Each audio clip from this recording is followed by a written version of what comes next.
মুখ্যমন্ত্রী অধ্যাপক ডক্টর মানিক সাহা বলেছেন, এক পেয়ের মাকে নাম শুধুমাত্র একটি কর্মসূচি নয়, এটি হচ্ছে মায়েদের অবদানকে যথাযোগ্য সম্মান প্রদান করার একটি মাধ্যম। আজ আগরতলার মহারানী তুলসীবতী বালিকা বিদ্যালয়ে এক পেয়ের মাকে নাম 2.0 কর্মসূচির অঙ্গ হিসেবে বৃক্ষরোপণ অনুষ্ঠানের উদ্বোধন করে তিনি একথা বলেন। মুখ্যমন্ত্রী বলেন, একজন মা যেমন তার শিশুকে সব প্রতিকূলতা থেকে রক্ষা করেন, তেমনি গাছও সবাইকে অক্সিজেন, খাদ্য ও ছায়ার মাধ্যমে রক্ষা করে। তিনি বলেন, গাছ পরিবেশ রক্ষা করে, প্রাকৃতিক ভারসাম্য বজায় রাখে। শুধুমাত্র গাছ লাগালে হবে না, তাকে সঠিকভাবে পরিচর্যা করতে হবে। অনুষ্ঠানে অন্যান্যদের মধ্যে উপস্থিত ছিলেন শিক্ষা দপ্তরের বিশেষ সচিব রাফেল হেমেন্দ্র কুমার, এলিমেন্টারি এবং সেকেন্ডারি এডুকেশনের অধিকর্তা এনসি শর্মা। প্রসঙ্গত, আজকে রাজ্য স্তরে ৩,৬০০-র উপর বিদ্যালয়ে এই কর্মসূচি পালন করা হয়েছে।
জুড়ে থাকে বাঁধন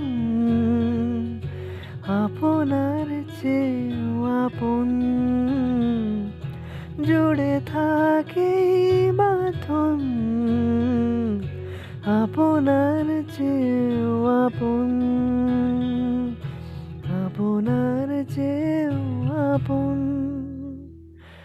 স্বর্ণ কমল